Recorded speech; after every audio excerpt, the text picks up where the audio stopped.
Oke, ya, selamat malam. Assalamualaikum warahmatullahi wabarakatuh. Ya, selamat bergabung di kelas online webinar grafologi. Pada kesempatan kali ini kita akan sharing mengenai pengaplikasian grafologi untuk keperluan edukasi ya dalam pendidikan. Terutama difokuskannya lagi adalah untuk penjurusan, ya gitu. Nah, sebelum dimulai saya mau coba tes dulu untuk suara. Sip. Oke ya, suara oke, gambar oke. Oke. Oke, nih kalau ada yang kurang kelihatan.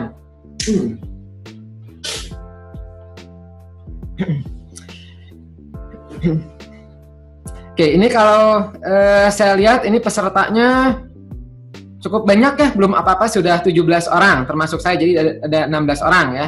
Ini tampaknya sebentar lagi akan bertambah ya, selamat bergabung. Kemudian di sini ini sebagian besar saya kenal ini ya, ada Mbak Aditi, ya, ada Mbak Erji, ya, Dila, ya. Kemudian ada juga ini yang baru nih, ya, yang baru-baru saya kenal ya. Gimana, sehat semuanya? Salam kenal ya, yang baru bergabung. Oh, ada Pak Anwar, gimana kabarnya Pak Anwar? Ya, ini dari Malaysia, ya, semoga sehat ya sekeluarga semuanya. Baiklah.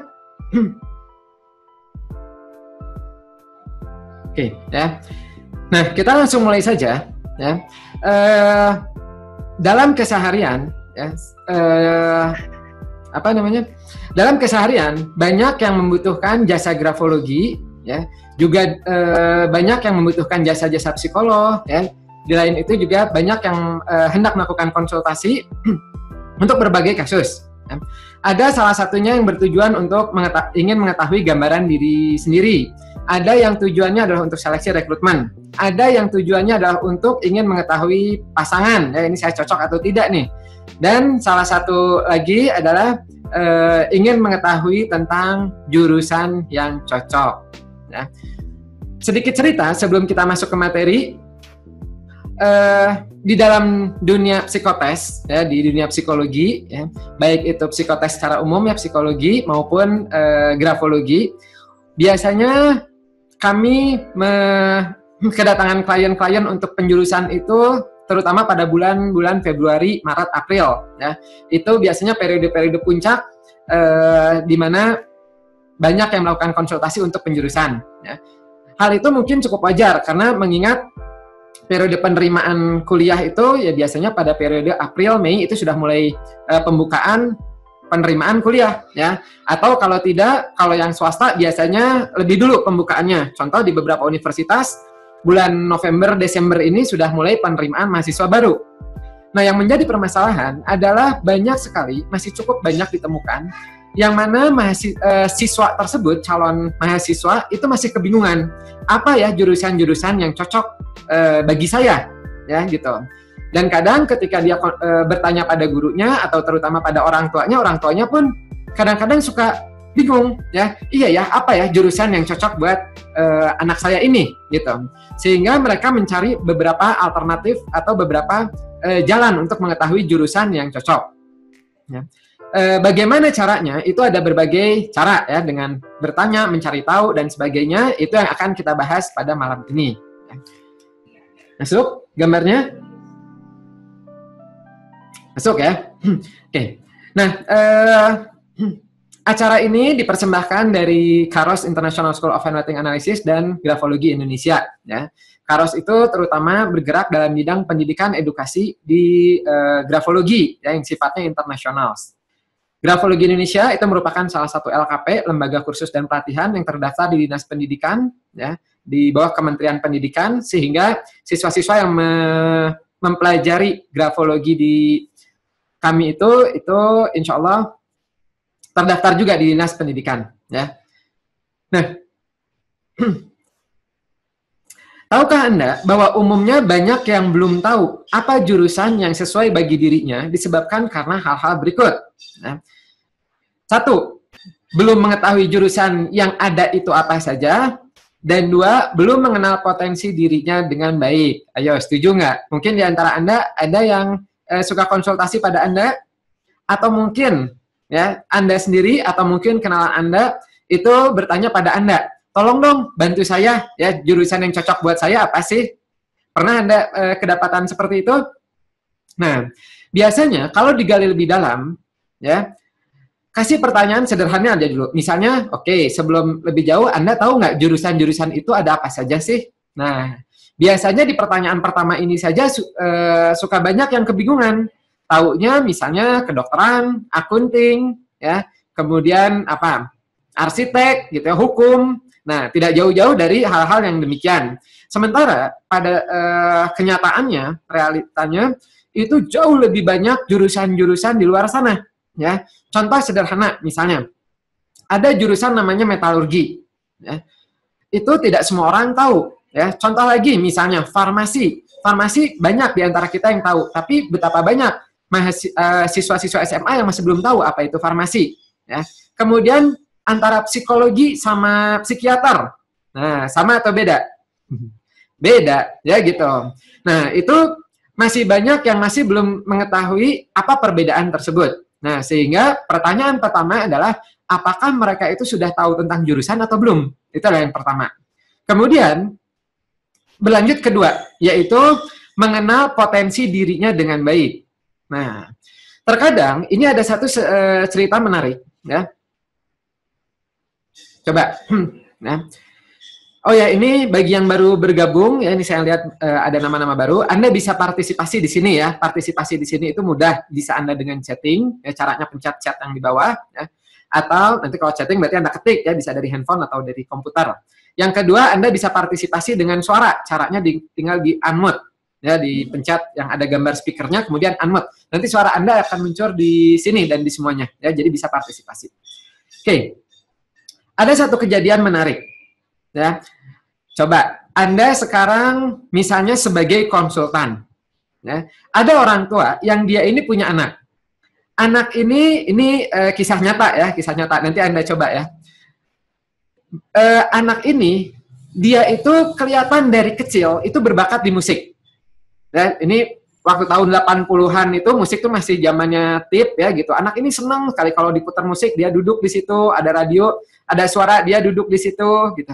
Kemudian, ketika TK, ya gitu, ini menarik nih, ketika TK, penjaga TK-nya itu jadi kayak satpamnya gitu ya, penjaga TK-nya itu suka main gitar.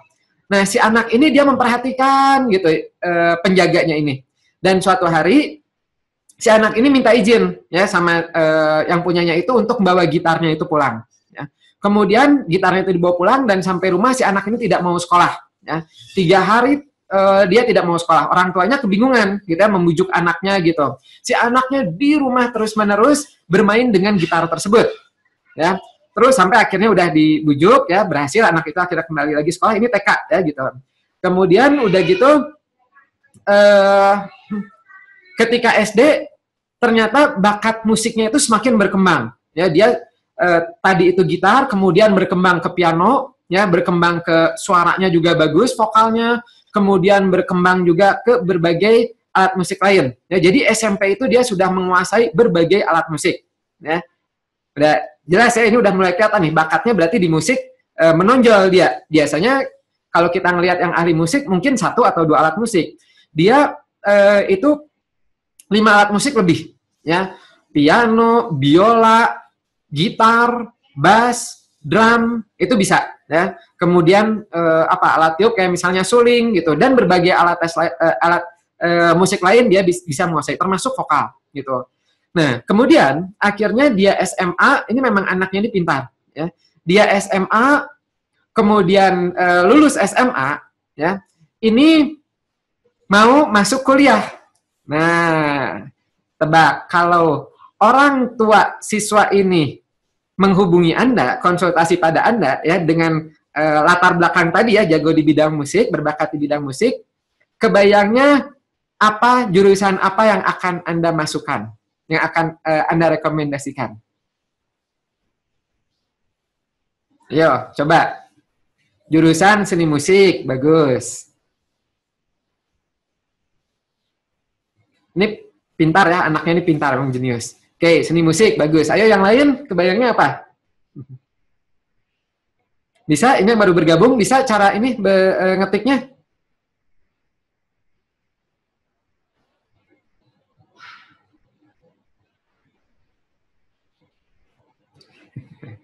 Ya, ya. Oke, ya. Secara umum kita menyarankannya itu biasanya adalah ke musik, ya, seni musik. Nah, begitu juga yang dilakukan oleh orang tua tersebut. Anak ini ketika lulus SMA itu diarahkan, dimasukkan ke kampus jurusan musik. Ternyata, tahu apa yang terjadi? Prestasinya ngedrop, down, dan ternyata bermasalah dalam kuliahnya. Muncul pertanyaan, kenapa kok anak ini yang kita melihat dalam kesehariannya berbakat dalam bidang musik, tapi ketika di kuliahnya itu masuk jurusan musik, kok ternyata malah berantakan, ya, prestasinya jatuh, ya, kemudian di sekolahnya juga, di kampusnya dia nggak bisa konsentrasi, nggak fokus dan sebagainya, bahkan ya jatuh ya prestasinya gitu, IPK-nya 1, berapa. Padahal kita tahu anak ini pintar. Ternyata di sini ada missing link, yaitu apa? Di satu sisi memang betul dia berbakat di bidang musik, tapi jangan salah, ketika diarahkannya itu dimasukkan ke dalam kuliah jurusan musik, itu dia diajarkannya ternyata ya setelah digali, belajarnya itu mulai dari basic lagi, pengenalan do, re, mi, fa, sol, ya, kemudian teori-teori tentang musik, ya gitu. Yang mana kalau dibandingkan dengan kemampuan anak itu sudah mungkin udah langkah pertama ya yang dipelajari sejak TK zaman dulu gitu, sehingga di kampus dia merasa bosan, ya, dia merasa nggak bisa ngapa-ngapain gitu, dan akhirnya dia jatuh, ya gitu. Nah kemudian ini yang terjadi, akhirnya konsultasi ke psikolog pada saat itu, ya ternyata, jadi kalau ini sebelumnya tidak konsultasi ya, jadi orang tuanya melihat dan kemudian ya berdasarkan mungkin feeling atau berdasarkan tanya-tanya, oke, secara logika mungkin cocoknya di musik, ternyata itu yang terjadi. Nah kemudian dengan pemahaman tersebut ya oleh psikolognya waktu itu disarankan itu sama di bidang musik tapi diubah, ya, yaitu mendalami digital musik. Ya. Nah, sejak saat itu akhirnya si anak ini diambil kuliah, dulu kuliahnya akhirnya di luar negeri ya, tapi sifatnya long distance ya, distance learning gitu. Jadi dianya di Bandung ya, teman duduknya dari luar negeri gitu. Dan ternyata di situ berkembangnya luar biasa, bahkan ya teori-teori yang dipelajari di sana, yang diajarkan di sana, itu sama dia sudah diaplikasikan padahal sebelum dia kuliah. Contoh misalnya, dia membuat kamarnya itu bagaimana teknik kedap suara, ya, dengan berbagai, dengan lapisan-lapisan, misalnya apa yang bungkus telur itu, ya, kemudian dengan busanya seperti apa, sudut-sudutnya seperti apa, jadi instrumen musik. Jadi ketika kuliah pun lebih banyak sharing dengan dosennya dan bahkan dia yang mengajar siswa-siswa lain. Bayangkan, mahasiswa, ya, tapi dia mengajar juga. Nah, ini tentu menjadi salah satu nilai plus. Ya. Ketika semester berikutnya, ya, dia bagus prestasinya tinggi, ya, sampai akhirnya mengambil 2 kuliah dan sebagainya. Nah, itu salah satu contoh, ya, bagaimana penempatan yang cocok. Ya gitu, ketika kita melihat bakat dan karakter seseorang. Jadi tidak sekedar, oh dia berbakat di bidang ini, kemudian dimasukkan ke situ, belum tentu demikian. Ya. Bahkan kadang-kadang suka ada nanti yang dia sehari-harinya musik, tapi rekomendasinya malah bukan di musik. Ya. Misal di administrasi, ya gitu. Kelihatannya bertolak belakang, tapi ketika nanti diikuti dengan pendalaman lebih dalam, ternyata ya dia cocoknya memang di situ. Ya, jadi musiknya nanti sebagai tambahan. Nah, itu adalah salah satu contoh-contoh ini ya, kasus-kasus demikian. Gitu. Oke, nah kita lanjutkan di sini.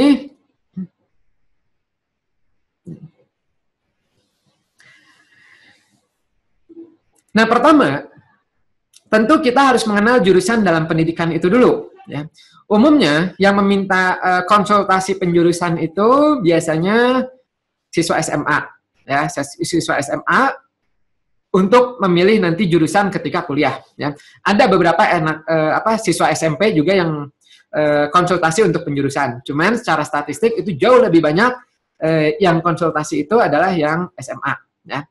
Nah, kalau kita lihat untuk SMA selama ini yang kita tahu itu dibagi 2. Ya. Ada IPA dan ada IPS. Ya.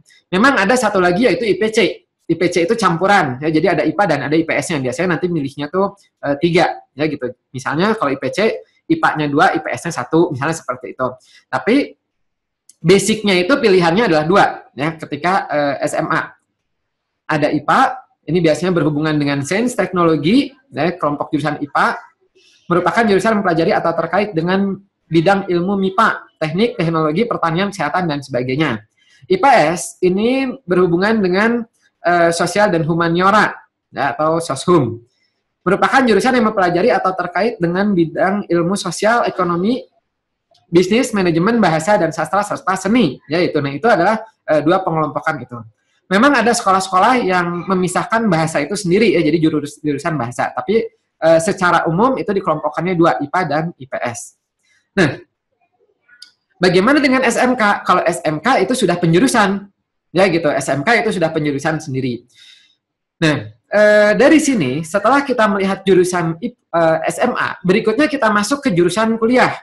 Nah, mungkin di antara Anda juga ada yang masih belum tahu jurusan itu ada apa saja sih.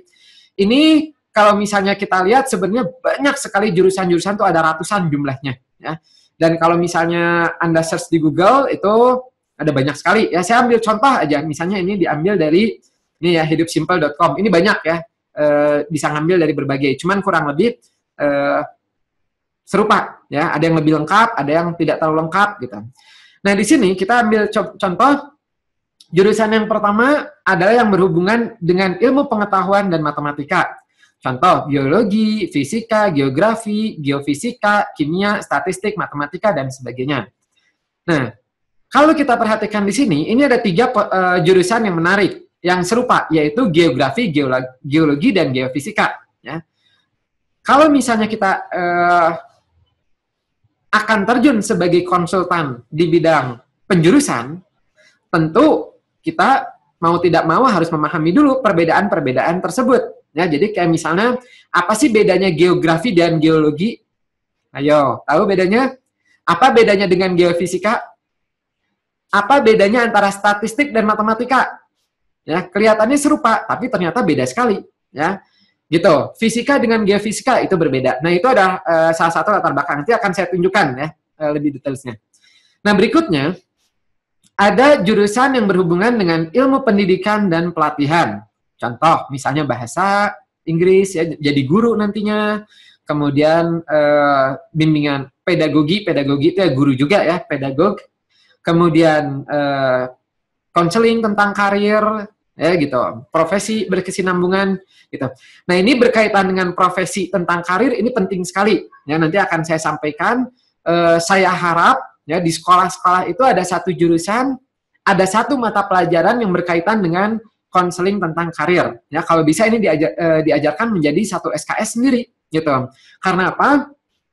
Mungkin di antara Anda,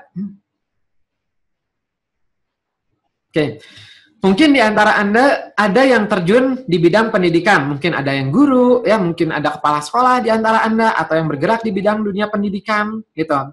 Nah, ada satu hal yang menarik. Ini berkaitan dengan tadi pertanyaan pertama, ya, apakah Anda sudah tahu jurusan atau belum, gitu. Di sekolah, ya, saya berulang kali, sering kali bertanya ketika mengadakan pelatihan, ketika mengajar, bahkan ketika diskusi dengan guru-guru sekolah, ya, itu saya bertanya, apakah di sekolah tersebut itu diajarkan nggak tentang jenis-jenis jurusan itu apa saja, ya, profesi-profesi itu apa saja. Ternyata sedikit sekali sekolah yang mengajarkan hal tersebut, sehingga tidak aneh kalau misalnya siswa-siswanya pun bingung. Nanti kalau udah lulus milih apa ya jurusan ya, gitu. Sama di tempat kursus pun demikian. Ya, ada beberapa lembaga kursus saya coba tanya, coba kalau di sini biasanya apa saja sih, gitu. Biasanya yang mengajar, terutama mengajarnya, gitu. Kemudian kadang-kadang ada lembaga kursus yang mengadakan tesnya juga untuk penjurusan. Tapi jarang di antara mereka yang memberi pemahaman tentang peserta didiknya itu mengenai jurusan-jurusan itu ada apa saja. Ya, gitu. Sehingga tidak kaget kalau misalnya ketika udah dites, nanti ada jurusan, Anda cocoknya ke jurusan farmasi. Kemudian dia bingung, farmasi itu apa ya? Nah, gitu kan, gitu. Jadi, saya sangat menyarankan dan berharap sekali, sedikit demi sedikit ya, jadi kayak mata rantai, itu mengadakan sosialisasi di dunia pendidikan untuk menambah satu mata pelajaran, yaitu tentang profesi. Ya, gitu. Mungkin ada beberapa sekolah yang udah ada, tapi sepemahaman saya masih banyak yang belum ada itu. Ya, gitu. Oke, nah berikutnya itu jadi yang jurusan-jurusan bimbingan konseling itu bagus tuh sebenarnya, ya. Atau kalau tidak diundang ya, mungkin diundang ahli-ahli profesi ya jurusan konseling karir ke sekolah-sekolah untuk sosialisasi jurusan ada apa saja. Cuman kayaknya akan butuh waktu yang panjang ya karena jurusan itu ada banyak sekali. Ini aja nih dari sumber yang saya ambil aja itu ada 125 jurusan. Ya ada banyak gitu. Oke, kita lanjutkan lagi. Berikutnya ada jurusan yang berhubungan dengan teknik dan rekayasa teknologi. Ini umum diketahui ya. Tapi meskipun umum diketahui, biasanya yang diketahui teknik fisika, teknik mesin, teknik industri, ya gitu. Jarang ada yang mengetahui ada yang namanya teknik perkapalan, teknik meteorologi, teknik metalurgi, ya itu berbeda, ya gitu. Transportasi apa dan sebagainya, ya gitu. Nah, kemudian arsitek juga arsitek. Ini ada yang memasukkannya ke teknik, ada yang bukan, ya jadi macam-macam di sini. Ya. Kemudian, nah ada yang berdiri sendiri ya arsitektur, arsitek bangunan dan perencanaan, misalnya planologi, desain interior, ya, kemudian desain industri. Ya. Berikutnya ada juga jurusan kedokteran dan kesehatan, ya, seperti kedokteran, ya, dokter gigi, farmasi, kesehatan masyarakat, ilmu gizi, keperawatan, ya gitu. Seperti itu. Psikologi kadang-kadang suka dimasukkan ke kelompok kesehatan ini, ya. Kadang-kadang juga suka ada universitas yang memasukkannya itu ke bidang sosial. Jadi masing-masing universitas kadang-kadang masih berbeda-beda. Berikutnya ada jurusan komputer, teknik informatika, komputer, informasi, ya. Berikutnya bisnis, contohnya akuntansi, niaga, administratif, ya. Ini saya tunjukkan dulu contoh-contohnya, ya. Berikutnya humaniora. Humaniora ini ya berhubungan dengan humaniora umum, literatur, sejarah, sastra, ya gitu. Ya, contoh misalnya ini kalau Anda lihat di kanan itu hieroglif, ya gitu, hieroglif. Atau ada juga kalau tulisan zaman dulu ada tulisan paku. Nanti insya Allah hari Selasa saya akan membahas tentang sejarah tulisan. Ya, jadi mulai dari Mesopotamia, ya, kemudian hieroglif, kemudian tulisan-tulisan Cina, Jepang, ya, Latin, Indonesia. Kenapa sih Indonesia menggunakan 26 huruf, ya gitu. Cina gimana sih latar belakangnya dan sebagainya. Itu nanti akan saya jelaskan insya Allah Selasa, ya. Jadi Anda bisa pasang tuh alarm, ya, Selasa nanti join. Itu termasuk penting, ya, sejarah terutama bagi Anda yang terjun di dalam bidang grafologi atau di bidang sastra, ya. Termasuk juga nanti penggunaan sejarah alat tulis, ya. Kapan nulis itu menggunakan kayu, ya, sebelum pensil, kemudian arang, kemudian pensil atau pulpen juga sebelum bolpen menggunakan tinta, ya. Itu nanti sejarah-sejarahnya insya Allah akan dibahas, ya. Kita lanjutkan lagi. Berikutnya adalah di bidang perawatan. Ada juga ya jurusan-jurusan, meskipun biasanya yang keperawatan, kecantikan ini kebanyakan kalau di kita itu diajarkannya di D3, ya, karena itu lebih banyak teknikalnya, teknis. Apa sih bedanya D3 dan S1? Umumnya kalau S1 itu lebih banyak teoritisnya, keilmuannya. Kalau D3 itu lebih banyak ke keterampilannya. Sama kayak SMK dan SMA, ya. SMK itu lebih banyak keterampilannya, SMA lebih banyak keilmuannya. Pariwisata, perhotelan, dan jasa boga, ya. Kemudian hukum publik, perdata, internasional, pidana, ya. Seni dan teater, ini jurusan-jurusan lainnya, ya. Kemudian jurusan kuliah pertanian, ya, kayak agribisnis, ilmu tanah, budidaya pertanian, ya. Kemudian sosial dan komunikasi seperti perpustakaan, politik, film, media, ya, DKV, ya. Nah, itu adalah jurusan-jurusan. Ini lebih banyak lagi ya kalau Anda cari di internet. Nah, kemudian disarankan lagi bagi kita yang akan terjun ke dalam dunia konsultan itu memahami juga dengan masing-masing perbedaannya. Contoh kayak tadi nih ya, kalau Anda lihat ada di sini ada geofisika dan ada geografi, ada geologi, ya. Itu ada penjelasannya, ya. Kemudian ada beberapa mata kuliah yang dipelajari dan lapangan pekerjaannya. Ini banyak sekali di internet, ini banyak di Google, ya. Gitu. Tapi di sini saya tidak menekankan pada ini, ya, ini untuk contoh buat Anda, ya. Sekolah-sekolah juga saran saya memiliki yang seperti ini, ya.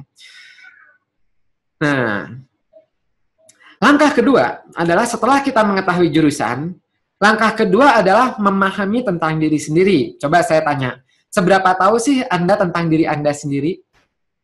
Apakah Anda 100% tahu tentang diri sendiri?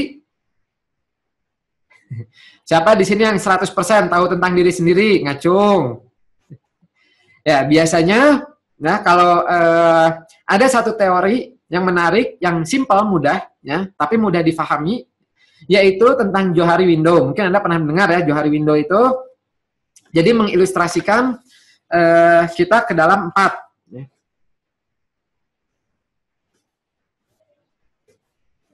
Nah, nih, ke dalam Johari Window, jadi kayak jendela ada 4, ya gitu. Ini ceritanya yang ke satu itu adalah saya tahu dan Anda tahu. Ya, misal contohnya saya tahu bahwa saya ini laki-laki, Anda juga tahu bahwa saya laki-laki, seperti itu. Ya. Yang kedua adalah saya tahu, Anda tidak tahu. Contoh misalnya, saya tahu, saya misalnya sarapan tadi pakai apa, Anda nggak tahu, misalnya seperti itu. Saya tahu, saya itu bisa atau pernah membaca buku apa saja, Anda mungkin nggak tahu apa itu, ya gitu. Jadi yang saya tahu, Anda tidak tahu, yaitu namanya secret, rahasia. Ya. Berikutnya ada juga di kolom ketiga itu adalah yang saya tidak tahu, tapi Anda tahu. Contoh misalnya, yang gampang aja, ya. Saya nggak tahu nih di belakang saya ini, ya, itu ada coretan atau tidak. Tapi Anda yang ada di belakang saya, Mas Afif itu kan nggak ada siapa-siapa, mau jadi gemeteran, ya, hantu. Nggak, ya. Nah, bisa jadi Anda itu lebih tahu, gitu. Atau misalnya apa ya? Misalnya apa contohnya? Ya, nanti Anda cari contoh sendiri ya gitu. Jadi yang saya tidak tahu tapi Anda tahu gitu. Kemudian yang keempat adalah yang sama-sama tidak tahu, yaitu namanya adalah misterius. Contoh misalnya saya nggak tahu saya kapan meninggal, Anda nggak tahu saya kapan meninggal, ya gitu. Nah itu adalah contoh-contohnya, ya gitu. Nah memang yang lebih bagus adalah kalau kita belajar Johari Windows itu kita memperbanyak, terutama memperbanyak saya tahu dan Anda tahunya, dan saya tahu orang lain tidak tahu, ya. Kalau bisa 2 ini lebih dominan, gitu. Kalau misalnya yang saya tidak tahu orang lain tahu, ya gitu, itu bisa kita meminimalisir ini dengan cara kita tanya, coba menurut Anda, minta feedback misalnya, saya itu seperti apa sih, ya gitu. Atau misalnya konsultasi, ya itu salah satu menambah wawasan diri dengan cara meminta dari orang lain, gitu, seperti itu. Nah kemudian kalau orang terlalu banyak yang keduanya ini, ya, jadi kalau saya tahu banyak hal tentang saya sendiri tapi orang lain banyak yang nggak tahu, jadinya misterius buat orang lain, ya jadinya menutup diri, sayang, ya gitu. Satu lagi adalah yang tidak tahu sama sekali, ya ini sayang ya, kalau misalnya terlalu banyak yang saya nggak tahu, orang lain nggak tahu, ya jadi apa gitu kan gitu. Nah jadi kalau bisa ini dioptimalkan, kedua adalah ini, ya. Kalau Anda yang masih banyak ininya yang ini saran saya adalah lebih banyak minta feedback, testimonial, atau itu konsultasi, ya. Nah, Johari Window, ya. Kemudian kita kembali lagi ke slide, ya. Di sini biasanya kalau ada yang konsultasi atau Anda bisa bertanya pada diri sendiri, saya ini sebenarnya cocok apa sih? Ya, apakah saya salah jurusan atau enggak? Ya gitu. Atau ada yang konsultasi, ya takutnya salah jurusan. Biasanya ada beberapa pertanyaan yang kita tanyakan secara umum, ya. Memang sebelum pertanyaan spesifik ini, kita suka ada pertanyaan-pertanyaan yang lebih umum. Contoh, misalnya, nih, ya. Biasanya sih kalau Anda di tes-tes itu ya, itu suka ada yang namanya riwayat hidup, ya, jadi identitas diri. Nah itu secara tidak langsung itu membantu untuk menggambarkan siapa sih Anda itu, ya, atau kalau Anda sendiri siapa sih saya ini, Anda bisa menulis sendiri di situ. Contoh misalnya selain nama lengkap, ya, tanggal lahir, yaitu untuk mengetahui usia, kemudian misalnya mengetahui SD di mana, SMP di mana, SMA di mana, ya, akan berbeda hipotesa kita ketika SMA-nya itu misalnya SMA unggulan, di SMA yang bagus, ya, dengan SMA yang kelihatannya itu asal-asalan yang asal nggak pernah ngedenger, ya gitu, dan sebagainya. Berikutnya kayak misalnya latar belakang keluarga, ya, bagaimana latar belakang keluarganya, apakah orang tuanya itu bergerak di bidang pendidikan juga misalnya, atau dokter, atau misalnya orang tuanya apa dan sebagainya, itu setidaknya bisa membantu hipotesa buat kita.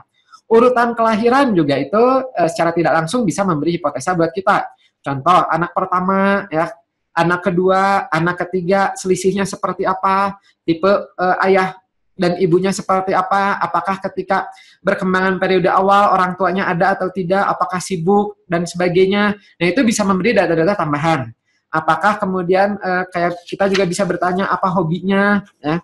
Kemudian kursus, apakah organisasi, apakah dia orang yang aktif atau bukan, ya. Seni, kemudian apakah pernah mengalami kecelakaan berat, ya, sakit dan sebagainya. Nah, hal seperti itu bisa kita gali lebih dalam sebelum kita masuk ke pertanyaan yang lebih lanjut, ya, dan juga sebelum masuk ke psikotes atau ke tes grafologi. Nah, di sini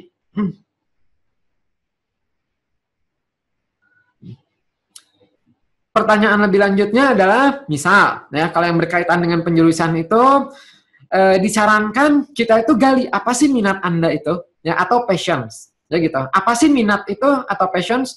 Itu biasanya suatu hal yang kalau bahasa gampangnya sih yang disenangi oleh orang tersebut itu adalah minat, ya gitu. Saya tuh senengnya apa ya, gitu. Nah, kemudian minat ini kadang-kadang mirip dengan hobi. Hobinya apa sih, gitu? Yang mana Anda bisa melakukan hal tersebut, ya, untuk rentang waktu yang cukup lama tanpa Anda bosan, ya gitu. Seperti itu. Kemudian kualifikasi apa yang saya miliki? Contoh, misalnya, Anda minat sekali di bidang musik, dan Anda qualified di bidang musik, tentu bagus. Ya gitu. Tapi kalau misalnya Anda minatnya di bidang musik, tapi Anda kualifikasinya kurang, ya gitu. Misal, kemampuan mendengarkan ritmisnya kurang baik, ya, kemampuan manual dexterity, keterampilan tangannya kurang baik, berarti di situ nanti akan menjadi tantangan tersendiri, ya, ketika kita nanti konsultasi, ya gitu. Apakah akan mengarahkan pada minatnya, atau bakatnya, atau dua-duanya, atau tidak dua-duanya, ya gitu. Berikutnya ada pertanyaan lagi seperti hobi, tadi udah ya, cita-cita. Ya, cita-cita juga ini biasanya berkembang dari minat, dan nantinya berkembang ke motivasi. Contoh, misalnya, ada di antara Anda yang cita-citanya itu mungkin menjadi dokter. Tentu ini akan menjadi salah satu motivasi buat Anda. Ya, ini kalau cita-cita sesuai dengan minat, ya. Ketika Anda nonton TV berhubungan dengan kesehatan, Anda tertarik di situ, ya. Ketika nanti baca buku atau buka internet, tertarik dengan tersebut. Ada di antara Anda yang minatnya itu misalnya di bidang elektrik, ya, atau di bidang petualang mungkin. Sehingga ketika nonton National Geographic, ketika Anda menonton hal yang sifatnya itu biasanya relatif mudah terangsang, ya gitu. Dan itu bisa menjadi motivasi buat Anda ikut pecinta alam misalnya, ya, atau ikutan organisasi-organisasi di lapangan, ya, atau udah gitu suka camping dan sebagainya. Nah, itu pertanyaan-pertanyaan yang bisa kita gali, ya, sebelum kita masuk ke tes.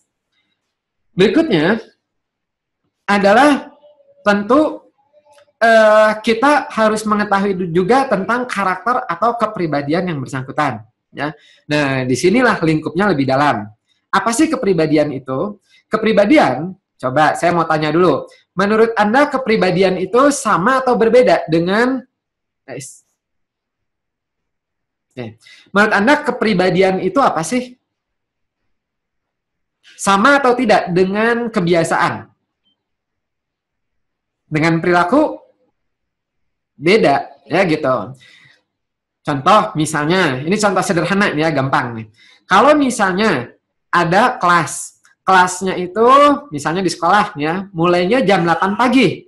Kemudian ada satu siswa misalnya si A, dia datangnya telat jam setengah 9. Ya, berarti dia telat nih. Apakah itu sudah kepribadian si A telat atau belum? Belum, ya, itu masih perilaku dia saat itu telat, gitu. Kalau misalnya ternyata berulang kali, besoknya telat lagi, ya, udah kepribadian belum? Belum, ya. Itu dia masih kebiasaan nantinya. Jadi dari perilaku berkembang ke kebiasaan. Dia mah biasa telat, ya gitu. Nah, kalau ternyata di luar juga telat, ya, nonton bioskop telat, kumpul telat, dan perilaku telatnya itu sudah terinternalisasi dalam dirinya, ya, diikuti dengan emosinya ya memang, ya menurut saya nggak apa-apa, pertimbangannya pun demikian dan sebagainya, ya, itu sudah masuk ke kepribadian. Jadi kepribadian itu kalau kita ngelihat dari kamus psikologi itu intinya 3. Bagaimana seseorang berbuat, doing, bagaimana seseorang feeling, merasakan, dan bagaimana seseorang thinking, berpikir, ya gitu. Jadi kalau sudah 3 unsur ini melekat pada orang tersebut, berarti itu sudah menjadi kepribadiannya, ya gitu. Nah, kepribadian ini relatif menetap, ya, dan berkembangnya itu terbentuknya dari sejak kecil, ya, dari sejak baru lahir, kan dipengaruhi oleh genetika, turunan, dan dipengaruhi juga oleh lingkungan, gitu. Sehingga ketika ini itu menetap, ya, untuk merubah kepribadian pun sebenarnya mudah atau sulit? Sulit, ya, nggak bisa sehari 2 hari terus kepribadian berubah tuh nggak bisa, ya. Kecuali kalau ada pengalaman traumatik sekali itu bisa berubah, ya gitu. Biasanya kepribadian itu membutuhkan waktu untuk berubah. Dimulai dari perilaku, kemudian dimulai dengan dilanjutkan dengan kebiasaan. Ya, nanti kalau udah terus menerus, ya, diinternalisasi, nanti baru kepribadian berubah. Dan itu pun biasanya tidak terlalu signifikan, ya. Bahkan ada beberapa psikolog yang menyebutkan bahwa karena itu perubahannya sulit, sampai menyebutkan bahwa kepribadian itu tidak bisa berubah, ya gitu. Sebenarnya bisa, tapi tidak terlalu signifikan, ya gitu. Oke, ini ada pertanyaan, kepribadian sama karakter dan watak beda atau sama atau beda, maksudnya gitu ya. Ya, kepribadian karakter, ya, itu sebenarnya serupa namun tak sama. Ya gitu. Kalau bahasa tampilan sehari-harinya sih itu sama, ya. Tapi kalau melihat lebih dalamnya lagi, itu ya ada perbedaan-perbedaan sedikitnya. Ada perbedaan-perbedaannya. Nanti berhubungan sama emosional, sama responsivity dan sebagainya. Biasanya karakter itu merupakan sesuatu yang kelihatan, yang tampaknya. Kalau kepribadian itu bukan tampaknya saja, tapi core-nya juga. Jadi inti kepribadiannya itu seperti apa, ya. Oke, watak sama karakter itu serupa. Nah, kita lanjutkan, ya. Kalau demikian, bagaimana cara kita mengetahui kepribadian? Bagaimana cara kita mengetahui kepribadian? Macam-macam, ya. Kita bisa mengetahui kepribadian itu dengan, misalnya, dengan observasi kita bisa, dengan interview kita bisa, ya. Makanya contoh observasi, Anda misalnya di TK, di sekolah Anda lihat, ya, ada anak yang pemalu, ada anak yang pemalah, ya, ada anak yang baik gitu. Nah, itu bisa kelihatan dengan observasi.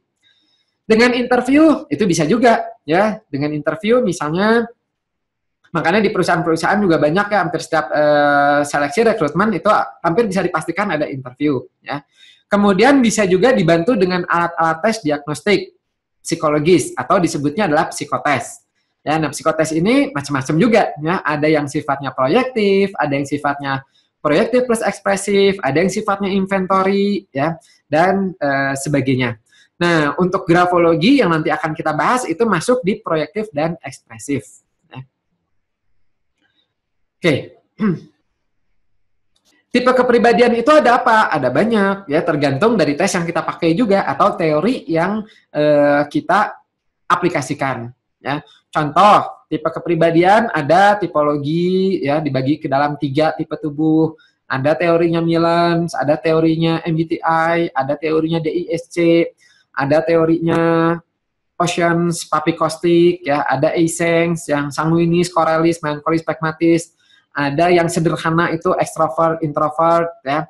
Nah, termasuk salah satunya adalah kepribadian dengan menggunakan metode Karos. Ya, kalau di grafologi ini salah satu yang bagus itu adalah menggunakan metode Karos, ya. Dengan metode Karos ini ada beberapa aspek, ya, ada beberapa pengelompokan. Contoh misalnya kalau Anda yang belajar sertifikasi, ya, itu yang sertifikasi yang komprehensif itu familiar dengan tabel ini, ya. Jadi kepribadian dibagi ke dalam 10 aspek. Kita bisa mengetahui bagaimana responsiveness-nya, emotionalnya, apakah stabil, apakah immature, apakah matang. Kemudian kayak contoh misalnya, ketika remaja, ya, remaja dia responsivitas dan emosional memorinya sudah matang dibandingkan usia sekitarnya. Tentu itu menjadi nilai lebih untuk yang bersangkutan, ya. Nanti diarahkan ke psikolog, mungkin itu masih bisa memadai, ya gitu. Nah, berikutnya yang kedua adalah intellect dan thinking patterns. Intellect dan thinking patterns yaitu berhubungan dengan proses berpikir. Ketika dapat informasi seperti apa sih proses berpikirnya, ya. Ada jurusan-jurusan yang membutuhkan intellect and thinking patterns-nya itu tinggi, ya. Contoh ya misalnya analis, ya banyak ini yang membutuhkan ini, ya. Tapi ada juga yang intellect and thinking patterns-nya tidak terlalu dibutuhkan signifikan, ya gitu. Mungkin yang sifatnya praktikal atau yang sifatnya rutin mungkin tidak terlalu dibutuhkan ini tinggi sekali, ya. Kemudian yang ketiga, self concept dan ego strength. Nanti akan kita pelajari ya tanda-tanda grafologinya seperti apa. Self concept dan ego strength itu adalah berarti kepercayaan diri ya, self confidence. Sama dari sini juga nanti kita bisa mengembangkan ke berbagai tanda-tanda. Contoh misalnya, kalau jurusannya itu adalah jurusan yang nantinya berkembang ke hukum, misalnya ke pengacara, tentu yang namanya self confidence itu sangat dibutuhkan sekali. Ya, jangan sampai jadi hakim, jadi pengacara, tapi ternyata dia self confidence-nya rendah, ya gitu. Kemudian, tapi sebaliknya, contoh lain, kebalikannya misalnya, kalau untuk posisinya apa yang tidak terlalu membutuhkan, dia pede sekali. Misal, contoh aja, misalnya akunting, ya, akunting itu bukan menjadi salah satu syarat utama yang dia self confidence-nya harus tinggi sekali, enggak gitu. Ya, jadi ada pengelompokan ini ya gitu.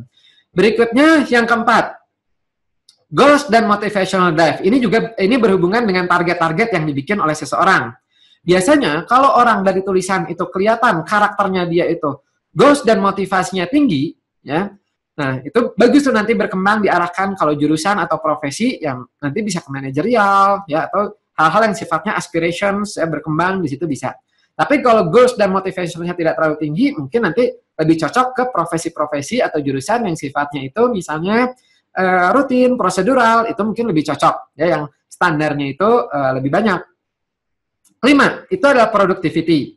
Dalam productivity kita bisa melihat bagaimana sih productivity-nya dia ini. Lingkup misalnya lingkup lingkup orientasi, apakah dia lebih cocok ke arah praktikal atau fisikal atau mental seperti itu. Kemudian bagaimana pengorganisasinya, apakah dia tipe yang details atau bukan dalam produktivitas. Bagaimana energinya, apakah mudah lelah atau dia energinya kuat, vitality-nya, ya itu adalah di 5. Berikutnya di 6 adalah relasi sosial. Relasi sosial ini tentu berhubungan juga dengan penjurusan atau profesi. Contoh misalnya, kalau misalnya dalam tulisan kelihatan dia interpersonal relations-nya tinggi, tentu cocok untuk pekerjaan-pekerjaan yang nanti berhubungan dengan sosial. Ya, bisa misalnya apa? Marketing, sales marketing bisa, ya. Atau misalnya komunikasi, ya ilmu Vkom misalnya bisa gitu dan sebagainya. Tapi kalau interpersonal relation dan social skills-nya rendah, ya mungkin lebih cocok diarahkan yang tidak terlalu berhubungan dengan hal-hal demikian. Contoh misalnya yang tidak terlalu berhubungan, akunting misalnya, ya, atau misalnya nanti di lab analis seperti itu. 7, communication, sama ini serupa dengan nomor 6 ya, cuman bedanya nomor 6 itu lebih ke lingkup sosialnya, kalau 7 itu adalah lebih ke communications-nya. Oke. Oh ya, ini ada yang tidak ada suaranya katanya. Mungkin Anda ada yang bisa membantu ya, merespons ya, bagaimana cara untuk ada suaranya. Yang lain suaranya aman ya? Oke. Nah. Ya. Oke, nah berikutnya adalah yang ke-8, itu adalah aptitudes and vocational learnings. Nah, ini tanda-tanda bakat tambahan. Jadi di situ kita bisa melihat apakah dia itu showmanship-nya bagus, ya, manual dexterity keterampilannya. Berikutnya apakah dia di bidang presisinya bagus, apakah di literatur, ya, apakah di kebudayaan, seni gitu, apakah di creativity dan sebagainya. Ya, itu adalah di aptitudes and vocational learnings. Memang kalau kita lihat ya, Anda juga yang belajar di program komprehensif itu Anda akan melihat bahwa ada penjelasan di situ untuk bakat-bakat tambahan itu lebih banyak ditemukan dengan evaluated. Evaluated itu maksudnya kombinasi ya, yang dipelajari di evaluated dan di program master. Karena itu disebutnya evaluated itu maksudnya kombinasi ya, dengan kombinasi itu akan lebih kelihatan nanti arahnya kemana. Gitu. Berikutnya yang 9, fears dan defense. Fears itu adalah sesuatu yang ditakuti, defense itu adalah mekanisme pertahanan diri. Nah, dalam penjurusan, ya juga dalam profesi, fears dan defense ini itu menjadi salah satu faktor yang perlu kita perhatikan.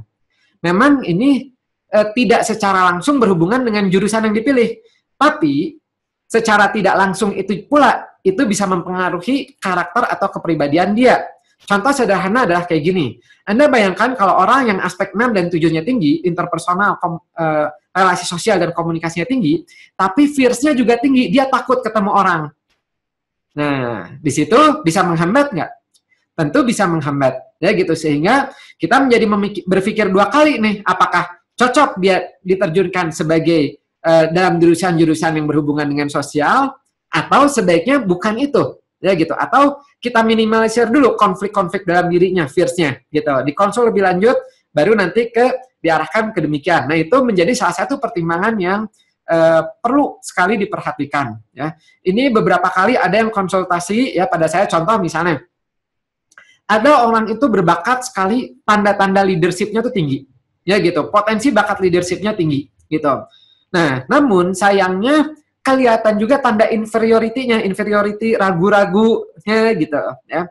Di situ ya, kalau tidak disadari oleh yang bersangkutan, ini jadinya anak tersebut bisa jadi serba salah nantinya ya. Ketika ingin ngatur, dia takut, tapi ketika dia tidak terjun di dalam organisasi yang memimpin satu bidang, sayang potensinya nggak berkembang gitu ya gitu.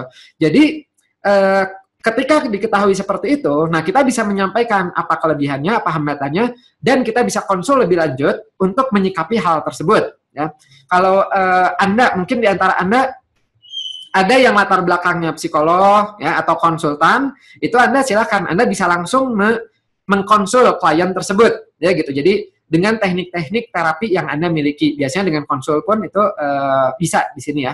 Gitu. Tapi kalau misalnya Anda mungkin ada ahli di bidang grafologi, tapi Anda bukan ahli dalam bidang konseling ya, maksudnya untuk lebih lanjutnya, tidak ada salahnya Anda reverse, ya reverse diarahkan ke psikolog misalnya, yang ada bikin surat referensi ya, atau ke ahli-ahli konsultan lainnya, ya bimbingan konseling gitu. Kita lanjutkan berikutnya.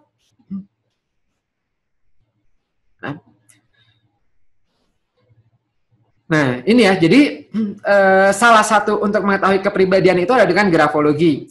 Manfaat grafologi itu banyak sekali. Ya, ini yang sudah pernah kita bahas di pertemuan sebelumnya. Contoh yang paling umum adalah mengenal diri sendiri, potensi, bakat, profesi berpikir, kematangan emosi, ya, konflik dalam diri. Kemudian untuk penjurusan, itu yang tanda-tandanya abis ini akan saya bahas. Ya. Berikutnya di pasangan, compatibility. Ya, di pasangan insya Allah nanti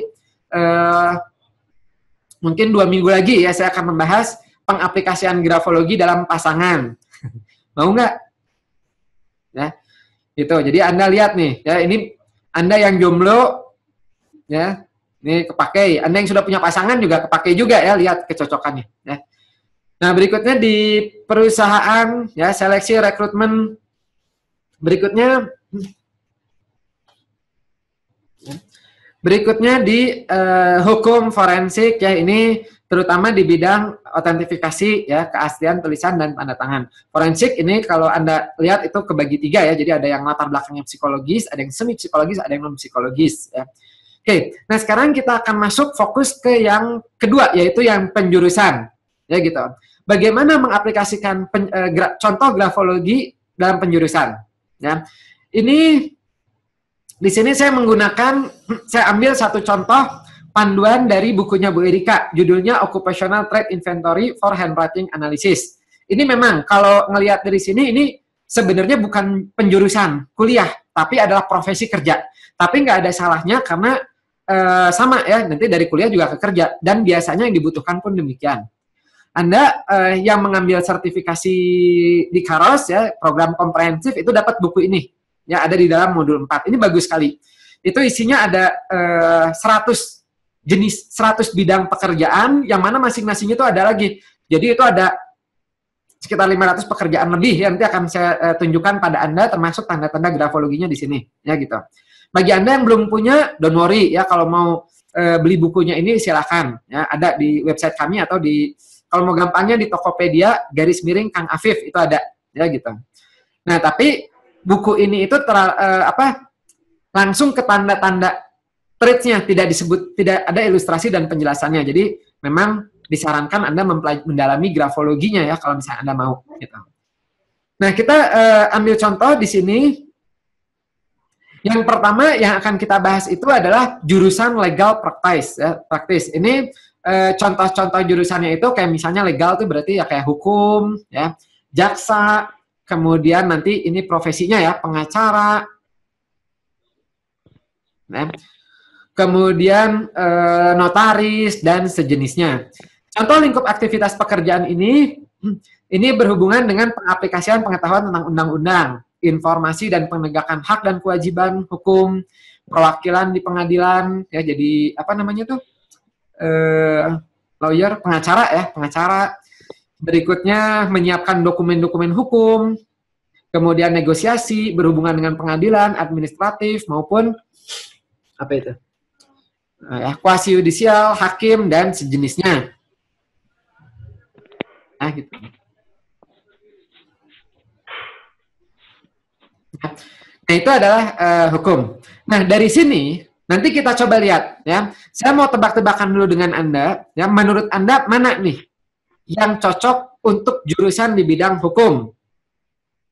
Sebentar. Mana ini? Close. Nih. Ada 2 sampel tulisan, ya, yang kiri dan yang kanan. Menurut Anda, mana sih yang menurut Anda cocok untuk kuliah di bidang hukum? Yang kiri atau yang kanan?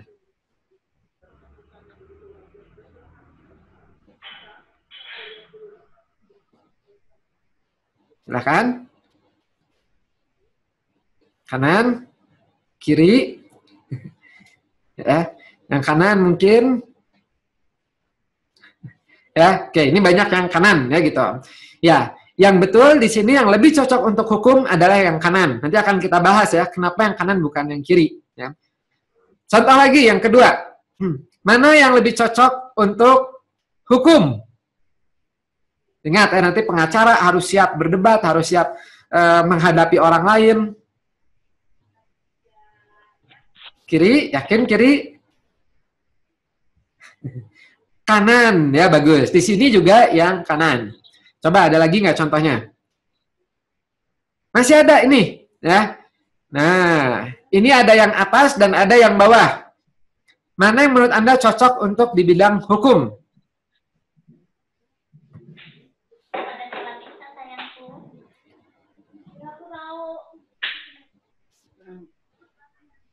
Ya, ya. Betul, ya.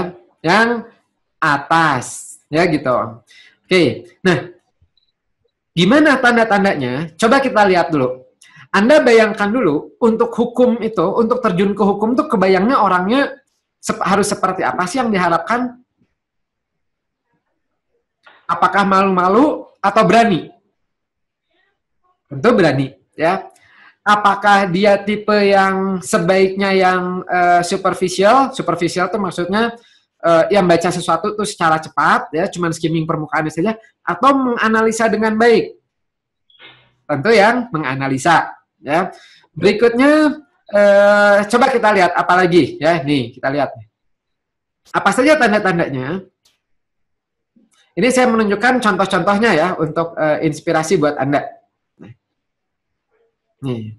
Untuk tanda grafologi yang cocok di bidang legal practice itu pertama tentu diharapkan dia memiliki kepercayaan diri yang bagus. Karena apa jadinya kalau misalnya dia self confidence-nya nggak bagus ya ketika berdebat ya, membela nanti pas di pengadilan ya, kalau nggak pede nantinya ya berarti kebalikannya ragu-ragu. Kemudian tegas ya, determination, willpower, positiveness, self-reliance itu tanda-tanda tegas. Kemudian analitis investigatif, kemudian suka memperhatikan details, kemudian kemampuan verbalnya bagus, verbal tuh komunikasi ya, bicara.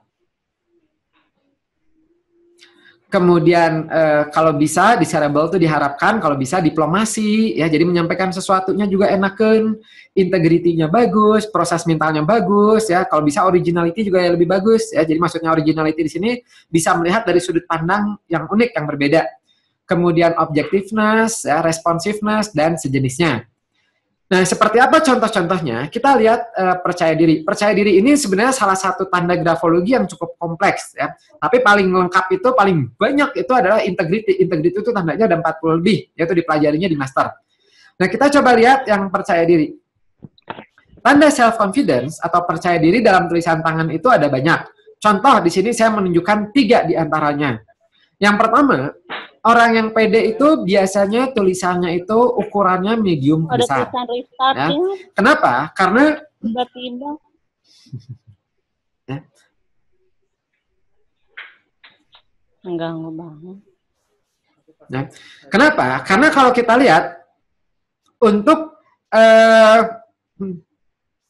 ukuran itu maknanya itu adalah minat sosial. Ya, salah satu maknanya. Jadi banyak ya maknanya itu banyak. Salah satunya adalah minat sosial. Anda bayangkan saja. Coba, menurut Anda mana kalau Anda melihat tulisannya kecil, menurut Anda introvert atau extrovert? Lebih extrovert, ya gitu. Sebaliknya kalau kecil biasanya ke arah introvert. Ya. Nah, tentu orang yang pede dia senang ketemu orang ya extrovert. Berikutnya yang kedua adalah nama diawali dengan huruf capital. Nama kadang suka ada contohnya ini ya. Atau kalau pakai bahasa Inggris, I-nya I besar, ya gitu. Afif misalnya A-nya besar, ya. Budi misalnya B-nya besar, gitu. Nah itu adalah huruf capital. Apa sih maksudnya? Ini berhubungan dengan yang namanya self-esteem, ya gitu, penghargaan diri sendiri. Berikutnya yang ketiga adalah tanda tangan yang proporsional dengan tulisan tangan. Tanda tangan yang dimaksud proporsional itu adalah selaras, setipe, ya baik bentuknya, ukurannya, arah tarikannya. Contoh misalnya kita lihat di bawah, ini ada tulisannya Bung Karno. Ya. Antara tulisan dan tanda tangannya, kalau Anda lihat di situ dia cukup selaras ya, selaras. Baik kemiringannya, coretannya, tekanannya, gitu. Nah itu adalah proporsional. Apa maksudnya? Maksudnya itu adalah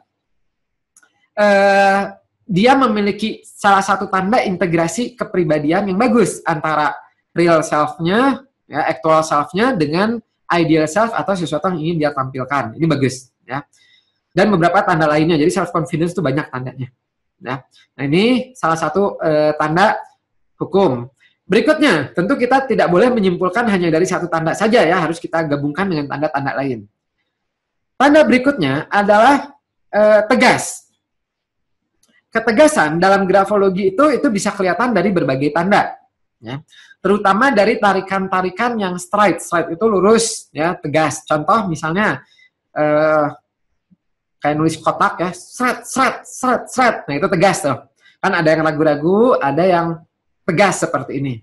Nah untuk yang tegas ya, itu biasanya kelihatan baik itu dari tarikan atas, dari kiri ke kanan, ataupun dari tengah ke bawah. Contoh, kalau Anda lihat di sini, di yang atas ada positiveness namanya ya, nama traits-nya itu.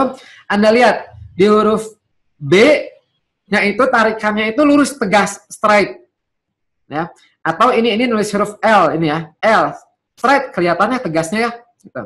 Kemudian willpower ini berarti straight-nya itu dari kiri ke kanan. Kalau determination itu dari tengah ke bawah, misal di Y, di G itu ya, itu tegas itu. Nah itu adalah indikasi dari ketegasan. Contoh misalnya coba sebentar, nah, mana spidol saya mana? Sebentar ya.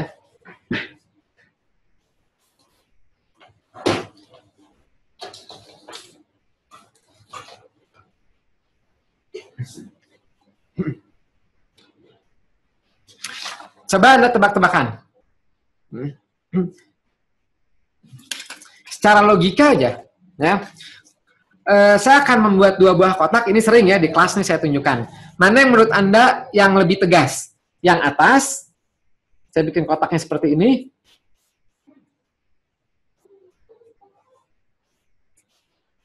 Atau yang bawah? Nah, ya. Jelas kan? Yang lebih tegas adalah yang bawah. Ya, nah, ketegasan ini bisa kita keluarkan dalam kalau grafologi ya dalam tulisan itu. Ya, misal tadi nulis baju misalnya. Nah, ya, ini atasnya ini tegas straight. Atau pas ke bawahnya, misal tadi yang di bawah nih. Nah, ya, J-nya nah itu straight. Beda dengan yang seperti ini ya. Nah, ini beda. Nah, gini ini bukan ya. Berikutnya kiri ke kanan, misal ya, T-nya. Nah, ini ada tipe-tipe yang gitu. Ini adalah tipe-tipe yang tegas tadi ya. Oke, nah berikutnya adalah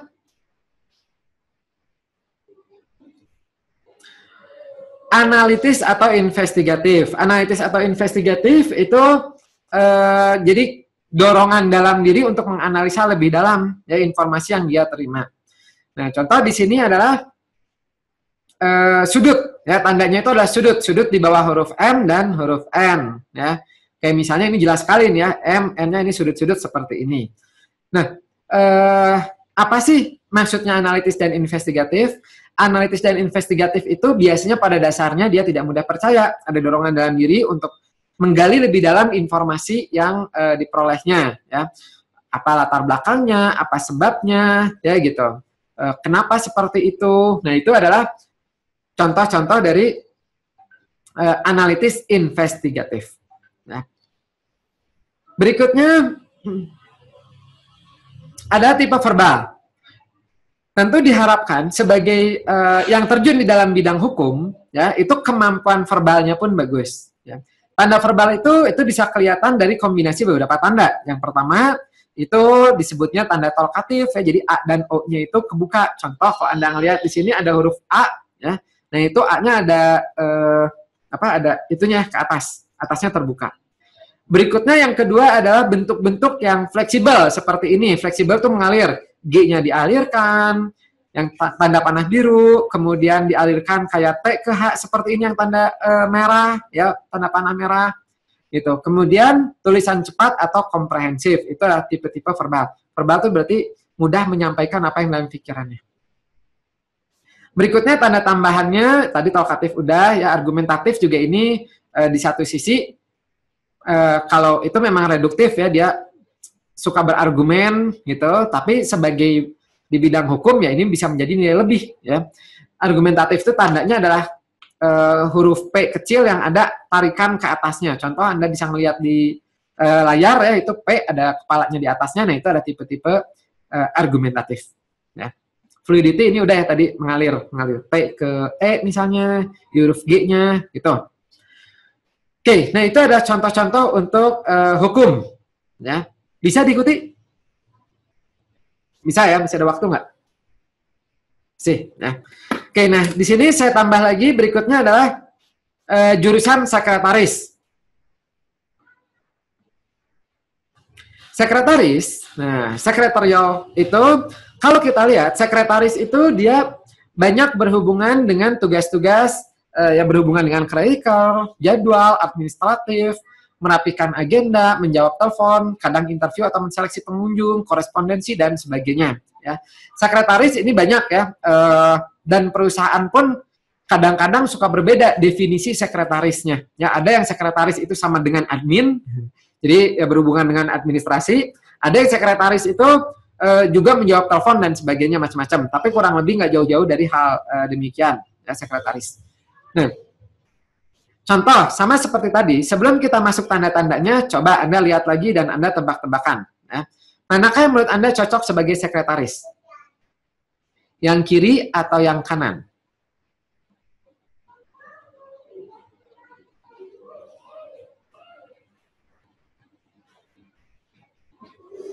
Kiri, ya betul.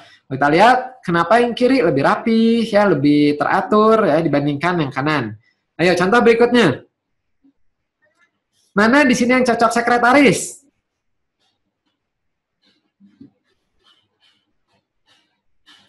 Ya, kanan ya. Nah, kenapa Anda tadi menjawab yang kiri, sekarang yang kanan? Ya. Apa saja tanda-tandanya? Di sini ada banyak. Sebagai sekretaris ya, kita bayangkan bersama, tentu dia diharapkan memiliki beberapa tanda ini. Pertama, kemampuan organisasinya tentu diharapkan bagus. Kemudian dia diharapkan details ya, jadi memperhatikan hal details dengan baik. Kemudian kemampuan diplomasinya bagus, manual dexterity itu maksudnya keterampilan tangan ya gitu, mengetik 10 jari misalnya ya. Kemudian proses mentalnya bagus, poise itu apa ya, sopan santun lah ya. Berikutnya versatility, kalau bisa multitasking, ya. Kemudian punctuality itu pas, ya, gitu, mengerjakan sesuatu kalau bisa pas, gitu. Akurasinya, dependability, ya, gitu, bisa diandalkan dan sebagainya. Nah, apa saja tanda-tandanya?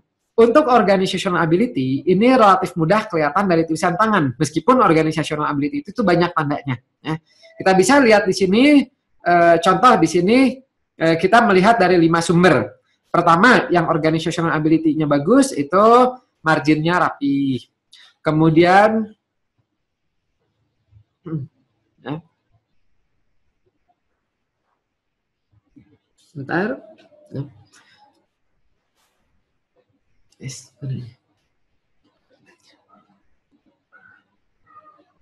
Nah, marginnya rapi. Anda tahu ya kalau margin rapi itu, jadi kanan kirinya itu rapi, tertata.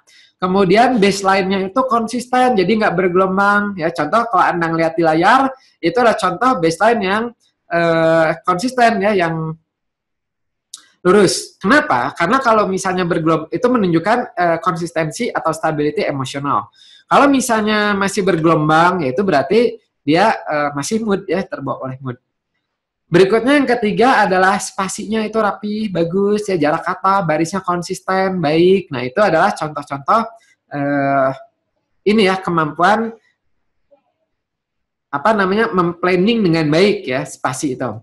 Berikutnya, banyak yang makna spasi itu, salah satunya jarak sosial juga bisa. Tapi kalau dari konsistensinya, nah itu adalah kemampuan planning organisasi yang bagus. Berikutnya adalah bentuk hurufnya regular. Bentuk huruf regular tuh maksudnya nggak bervariasi. Nulis A, misalnya A kecil, A gede, ya, macam-macam. Nah itu kurang regular, ya. Tapi kalau rapi, sama, nah itu adalah regularity-nya bagus. Berikutnya, tidak banyak coretan-coretan, ya, karena coretan juga itu berhubungan sama salah satu keteraturan, kerapihan, juga planning ability, ya, gitu. Nah itu adalah contoh-contoh organizational. Berikutnya, diharapkan untuk sekretaris itu kalau bisa objectivity-nya dalam hal emotional itu terjaga, ya. Nah untuk objectiveness itu bisa kelihatan, salah satunya kelihatan dari slant itu kemiringan tulisan. Yang diharapkan adalah yang tegak atau sedikit miring ke kanan. Ya, gitu. Ya, semakin miring ke kanan itu menggambarkan dia semakin responsif, terlalu mudah tergugah, nantinya terbawa impuls. Sementara kalau terlalu ke kiri, itu jadinya dia terlalu di-repress, terlalu dipendam, ditahan, seperti itu, namanya withdrawal. Ya. Itu jadi yang diharapkan adalah tegak atau ya sedikit miring ke kanan. Gimana kalau masih bergelombang? Kalau masih bergelombang, ya, jadi kanan, kiri, kayak contohnya itu yang di paling bawah, itu berarti bisa disebut masih immature atau belum stabil, ya, belum konsisten. Jadi masih berubah-ubah. Biasanya kalau dalam tulisan anak-anak, remaja itu masih wajar. Tapi kalau sudah masuk dewasa awal, ya, atau remaja akhir itu menjadi itu, ya, kematangan emosinya berarti belum matang, ya, sayang. Nah, tanda berikutnya adalah yang disebut istilahnya adalah broad-mindedness. Broad-mindedness ini adalah salah satu indikasi kemudahan mendengar opini atau masukan dari orang lain. Jadi kalau komunikasi itu enak, ya, lebih cenderung dua arah. Ya, gitu. Tandanya adalah huruf E yang ada lubangnya seperti ini. Ya. Berikutnya ada yang namanya versatility. Versatility itu multitasking. Ya. Kemampuan multitasking ini kelihatan dari kombinasi apa saja. Yang pertama, tentu organizational ability-nya harus bagus, ya, organizational ability yang tadi sudah kita bahas, ya. Tentu kalau misalnya organizational ability-nya nggak bagus, tidak kita rekomendasikan pada tugas-tugas yang multitasking, ya, berantakan jadinya. Berikutnya yang kedua, tanda versatility itu adalah dia tidak kaku. Ya, jadi kayak tanda fleksibel, ya, baik bentuk-bentuk fleksibel tuh kayak mengalir, yang G-nya dialirkan, T yang dialirkan, ya. Berikutnya tanda-tanda lain di situ.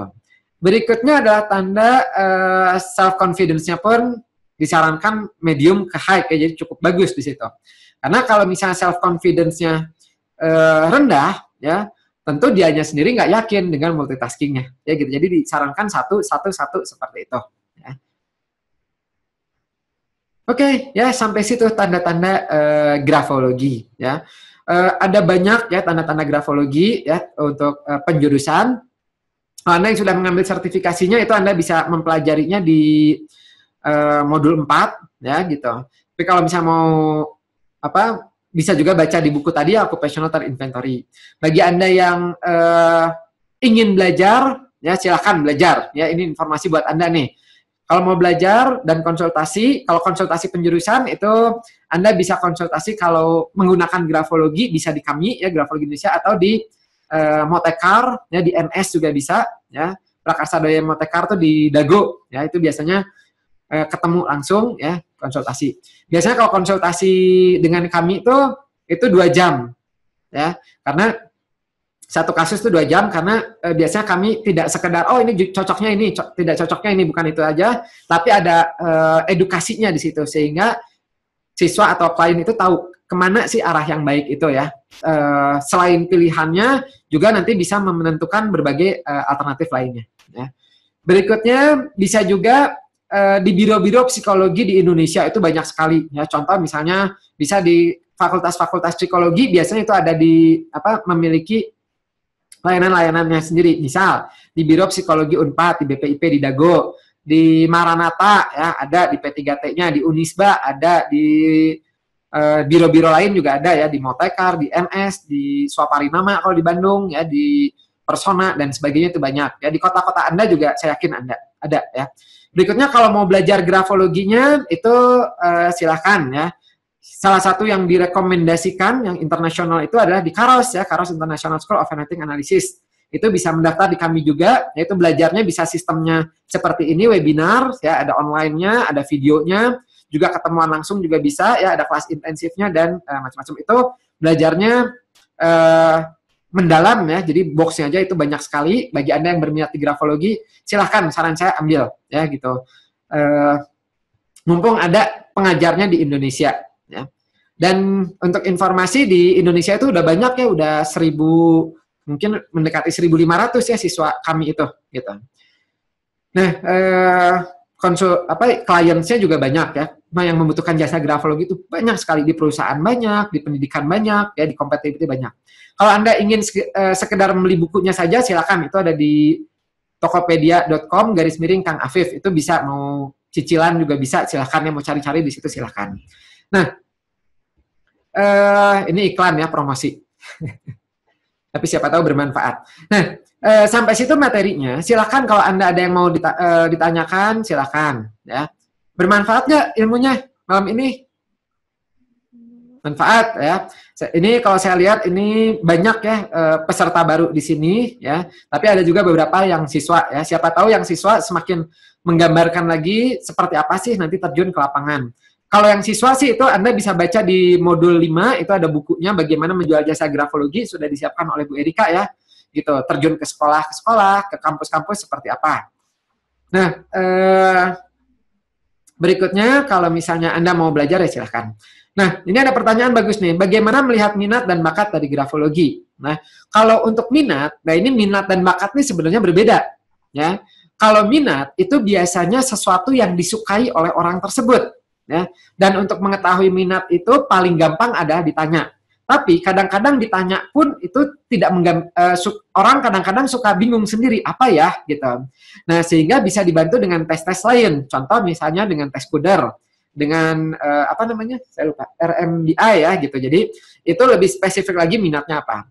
Kalau di grafologi kita bisa menginstruksikan, kalau Anda ikut yang hari kemarin ya, itu salah satu teknik dengan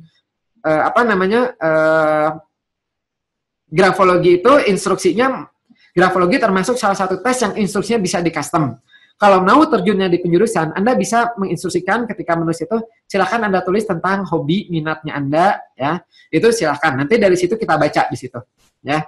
Kalau bakat, nah dari bakatnya itu bisa kita lihat salah satunya adalah dari grafologinya, ya. Seperti apa ya? Seperti yang kita pelajari di program grafologi tersebut kayak tadi, ya gitu, details, ya. Kemudian percaya diri dan sebagainya, itu salah satu unsur dari kepribadian yang nanti berkembang, salah satu unsur dari bakat yang bersangkutan. Oke, kalau tidak ada pertanyaan lagi, saya cukupkan sampai di situ. Ya, semoga bermanfaat, semoga Anda semakin terbuka grafologinya, semoga Anda menjadi ahli-ahli grafologi di Indonesia. Ya, Selamat istirahat, selamat malam, dan assalamualaikum warahmatullahi wabarakatuh.